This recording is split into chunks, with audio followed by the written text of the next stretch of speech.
tapi tidak melakukan apa-apa, itu sama saja dengan kita membodohi diri kita sendiri. Contohnya, nah mungkin di sini ada beberapa ya teman-teman orang muda yang nantinya akan menjadi seorang guru. Nah, di sini saya ingin kita menempatkan diri kita menjadi seorang murid ya. Kita duduk, kita datang pagi-pagi jam 7, kita duduk, kita mendengarkan mata pelajaran misalnya mata pelajaran matematika ya misalnya.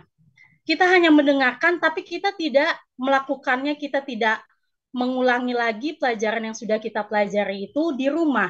Maka sama saja kita dengan membodohi diri sendiri ya. Entah itu konsekuensinya kita dapat nilai yang fail, atau mungkin juga konsekuensi yang lebih parah adalah mungkin kita tidak naik kelas ya. Nah, disinilah dikatakan di dalam Yakobus 1 ayat 22 sampai 25. Atau misalnya nih, kira-kira siapa yang terlihat di sini? Kakak Grace ya misalnya. Kak Grace kalau mau keluar, misalnya kalau mau setelah mau siap-siap mau ke gereja, tentunya pasti ngaca dulu ya kita ya. Entah Kak Grace atau Bang Hiskia misalnya ya. Pasti kita berkaca dulu di depan cermin, kita lihat diri kita, apakah kita udah cukup cantik atau cukup ganteng untuk pergi keluar atau belum ya. Kalau misalnya ada mungkin bekas-bekas odol atau bekas apapun yang ada di wajah kita, tentunya kita tidak sangat nyaman ketika kita keluar dengan keadaan seperti itu. Nah, teman-teman orang muda, begitu juga dengan mendengarkan ajaran Tuhan. Ketika kita sudah mendengarkannya, tapi kita masa bodoh dengan apa yang sudah kita dengarkan, itu sama saja dengan kita tidak menunjukkan kasih kita kepada Tuhan. Karena itulah kita harus melakukan apa yang dikatakan di dalam ajaran Tuhan, sehingga kita akan mendapatkan berkat Tuhan.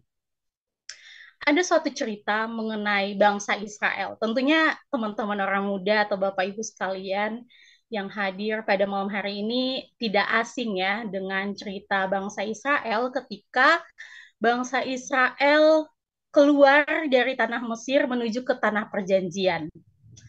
Ketika bangsa Israel mau keluar dari tanah Mesir, tentunya ada sekali banyak pemberontakan, ada terjadi banyak kemarahan atau juga ketidakpercayaan dari bangsa Israel kepada Tuhan mereka.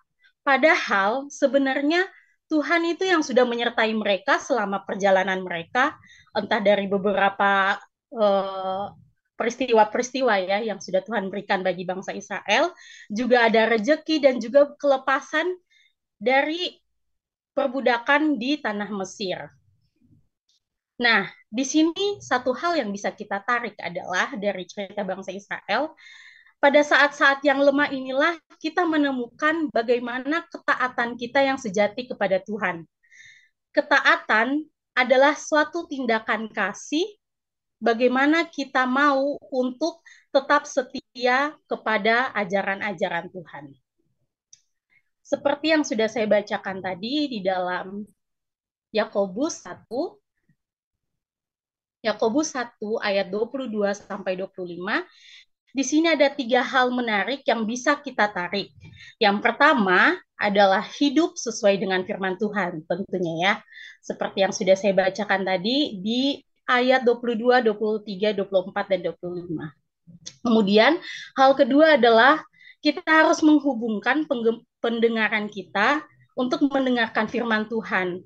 Bukan hanya mendengar, tapi menerapkan seluruh perintah Tuhan di dalam kehidupan kita. Kemudian setelah kita sudah hidup sesuai dengan firman Tuhan, kemudian kita mendengarkan firman Tuhan dan menerapkan perintah-perintah Tuhan dalam kehidupan kita, kita bisa menjadi penerima berkat yang tentunya adalah satu bentuk ketaatan kita kepada firman Tuhan. Satu hal yang harus kita note pada renungan kita pada malam hari ini adalah kasih dan ketaatan ini saling terikat. Keduanya ini nggak bisa kepisah ya, teman-teman orang muda serta Bapak Ibu semua yang hadir pada malam hari ini. Kasih tentunya dimulai dari rumah.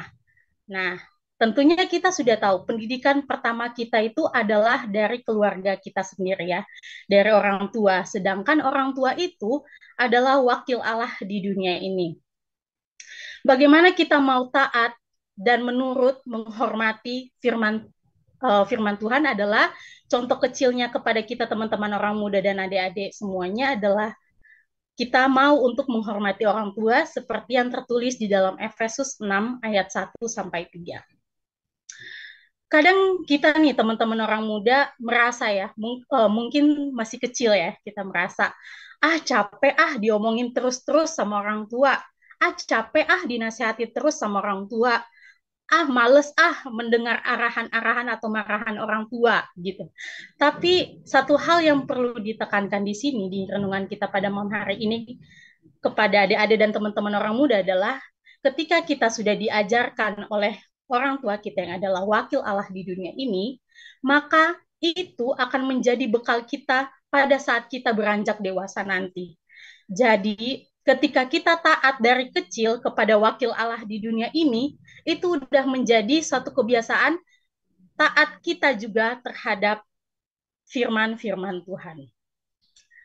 Keluarga akan tetap menjadi sebuah landasan anak-anak untuk diajari pelajaran-pelajaran kehidupan yang sangat penting. Apalagi di zaman era modern sekarang ya, yang kebanyakannya kehidupan penuh dengan gadget yang tentunya ada plus minusnya. Nah, di sini diajarkan bagaimana kasih kita anak-anak kepada orang tua yang adalah wakil Allah di dunia ini. Ketika kita taat kepada orang tua kita mau menuruti orang tua kita mau menghormati orang tua kita, itu sama saja dengan kita mau untuk taat dan menunjukkan kasih kita kepada Allah yang adalah pencipta kita. Demikianlah renungan kita pada malam hari ini. Kiranya boleh menjadi berkat bagi teman-teman orang muda, Bapak, Ibu, serta adik-adik semua yang hadir di ruang Zoom ini. Saya bawa ini dalam nama Yesus Kristus. Amin.